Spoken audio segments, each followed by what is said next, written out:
Desde siempre, la mar ha sido un escenario de grandes gestas, pero desde que nació la náutica deportiva a finales del siglo XIX, tal como la conocemos en la actualidad, ha tenido un contexto de aventura y de libertad.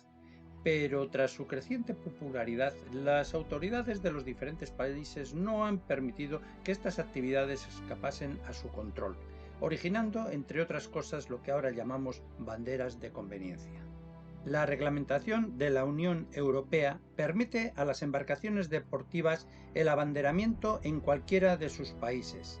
Los navegantes tenemos la potestad de elegir el pabellón bajo el cual navegue nuestro barco, si bien cada nación dispone de una normativa particular, más o menos relajada o con unas condiciones que a algunos los hace inviables para este tipo de abanderamientos. Sois muchos los seguidores que me preguntáis y me habéis preguntado a qué se debe el motivo de que el Bahía de las Islas no navegue con pabellón español. Pues bien, cuando compré el barco en el año 2003, ya se abanderó en España, pero de unos años a esta parte las directivas, dependiendo de la dirección de la general de la Marina Mercante, han ido cambiando, digamos que a peor, imponiendo en muchos casos arbitrariamente unas normativas que por nuestra seguridad fiscalizan y encarecen, haciendo un flaco favor a la popularidad de nuestra afición, sobre todo en las clases menos pudientes.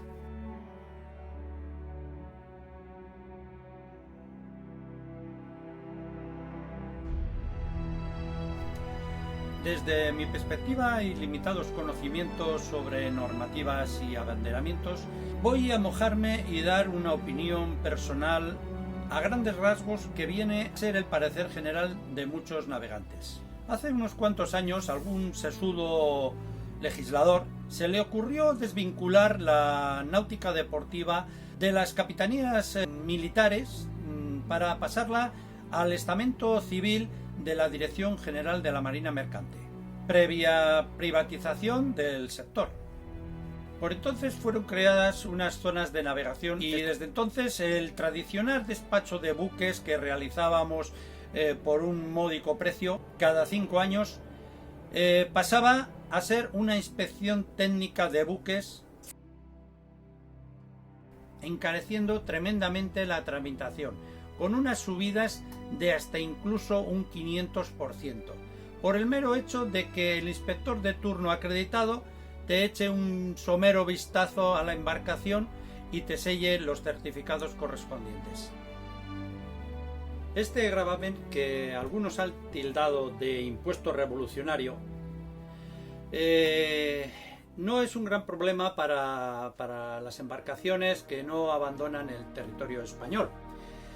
Pero el problema viene cuando un usuario náutico decide vivir fuera de España durante un largo periodo, ya que antes de los 5 años ha de regresar a España a pasar la ITB o, en su defecto, pasarla en países extranjeros a un alto costo, ya que un inspector español debería ir al país con todos los gastos pagados y el transporte y todo el tema este. Con la caducidad de una ITB nos quedamos sin permiso de navegación y por ende nos quedamos sin seguro. Entonces el problema es bastante grave. Por lo tanto, un barco con bandera española es muy difícil poder hacer una vuelta al mundo más allá de los 5 años. Así que los navegantes oceánicos, estamos muy discriminados con respecto a los navegantes de aguas españolas. Si nos fijamos en países de nuestro entorno con un amplio ya bagaje en la náutica deportiva, no existe tal inspección técnica. En la mayoría, por lo menos en los que yo conozco, no existe este gravamen, dejando al usuario la potestad de hacer sus periódicas revisiones o la garantía del buen estado de su embarcación. Con lo que, abanderando en estos países, nos evitamos pasar por caja. Otro punto importante a tener en cuenta son las homologaciones de los equipos electrónicos, que la Dirección General de la Marina Mercante ha tenido a bien homologar, y siempre en un reducido número de equipos, de todo lo que hay en el mercado, y además que ni son los mejores ni son los más baratos. Con frecuencia hemos visto que muchos de los equipos que aquí tenemos o que tenemos en los barcos, estoy hablando siempre bajo pabellón español,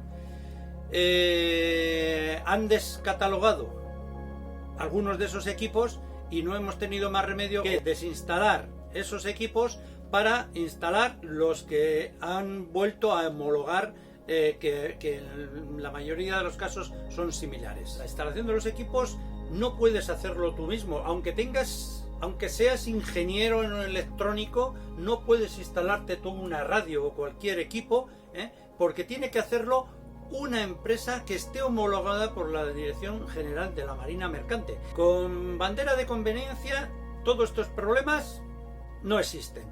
Tú te pones lo que a ti tú consideres oportuno, que encuentres en el mercado. Ya los propios fabricantes hacen sus homologaciones con el ministerio correspondiente de industria o con el departamento que sea el adecuado para este tipo de homologaciones, sin pasar, como aquí en España, por unos señores que en muchos casos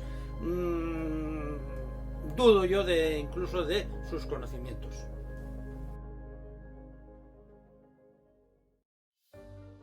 Otro tema muy importante son las titulaciones. Todos los navegantes tienen que tener una titulación acreditada a la zona de navegación que se va a utilizar, y de ahí no te puedes pasar o sea, puedes ir a menos, pero no puedes navegar a más de lo que compete tu titulación.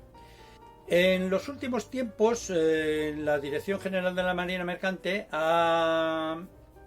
se ha sacado de la manga, como digo yo, como decimos mucha gente, se ha sacado de la manga una normativa que todos los barcos extranjeros tripulados o capitaneados por un español ha de tener la titulación adecuada a la zona donde está navegando, que generalmente es zona 4, que son las 12 millas que competen, digamos, en lo que son las aguas territoriales. Esto es algo que solo ocurre en España, ya que en otros países que están exentos de las titulaciones, salvo grandes esloras y tal, pero hablamos de esloras de las, llamémoslas, más populares.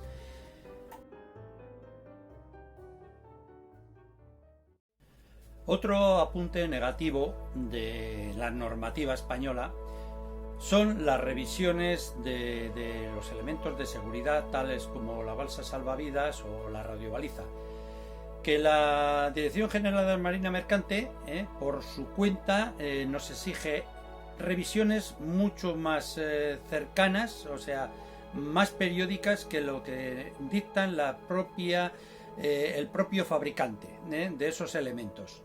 También, con respecto a las bengalas y cohetes de seguridad, actualmente en los diversos países se utilizan sistemas de luz LED, y que es mucho más seguro que no la pirotecnia que tradicionalmente hemos utilizado. Bueno, pues este tipo de pirotecnia electrónica pues no está autorizada por la Dirección General de la Marina Mercante, así que otro punto más en contra de estas normativas. También cuando cambiamos un motor a una embarcación en España, primero hay que hacer una solicitud al organismo competente para que te autorice a cambiar el motor. Una vez que ya tenemos hecho ese trámite, con la factura del motor, necesitamos el montaje y la firma de un mecánico autorizado u homologado Cosa que todo esto es mucho más sencillo en otros países, en la que solamente se necesita la factura del motor para que te cambien en la documentación del barco ese motor, nada más. Y por supuesto que tú lo puedes montar tú mismo. Si has comprado un motor de segunda mano o lo que sea, tú mismo te lo puedes gestionar el montaje, que montar un motor no es tan difícil.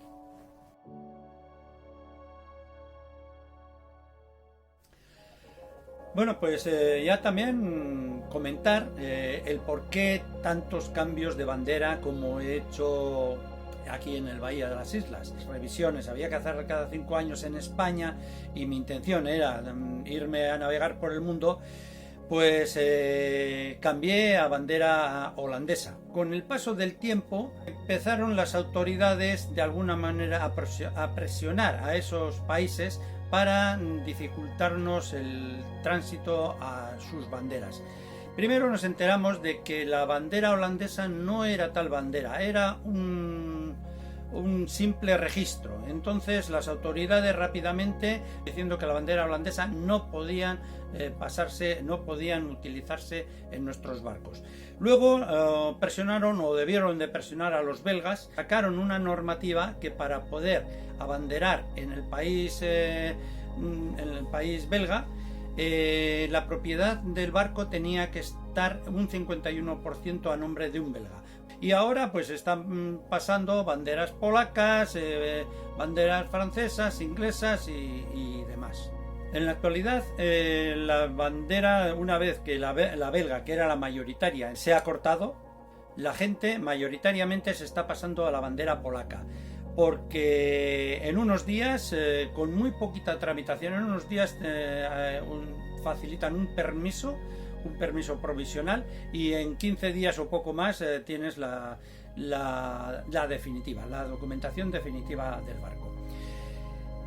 Yo no lo he hecho porque particularmente no me gusta. Entonces he gestionado el paso a la bandera francesa, un poquito más liosa porque piden algunos documentos que igual en todos los barcos no están al alcance del propietario.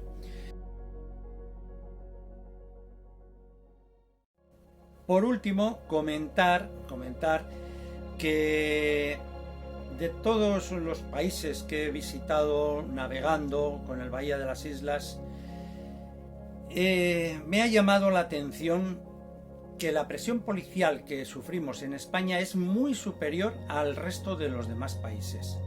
Y además es descorazonador, estamos fondeados, ver cómo la policía está constantemente haciendo chequeos y haciendo inspecciones, sobre todo a los barcos de bandera española, mucho más que a los que llevamos bandera foránea. Por lo tanto, también he decidido cambiar el nombre al Bahía de las Islas. Bueno, no cambiarlo, ponerlo en inglés, ya que originalmente, cuando decidí el nombre del barco, estaba en Nueva Zelanda y en una zona que es conocida por Bay of Islands.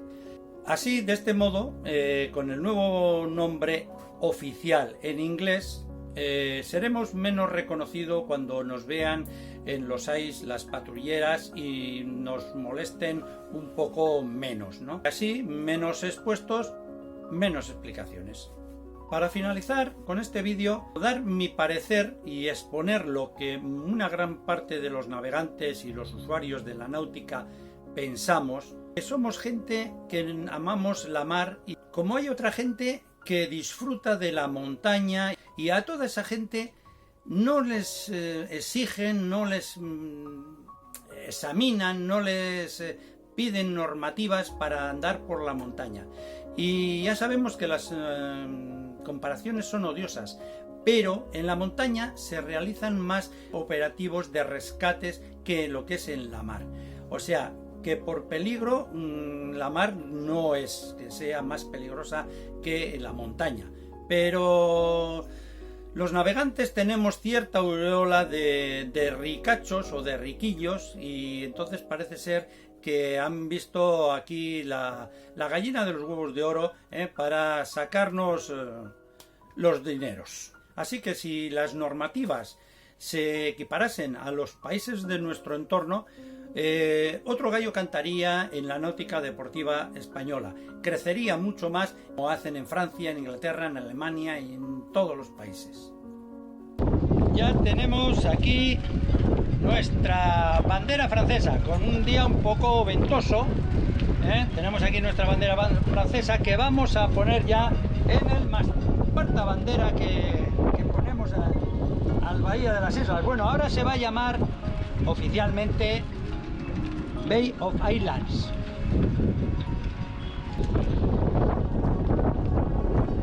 Bueno, pues ya tenemos aquí nuestra bandera francesa.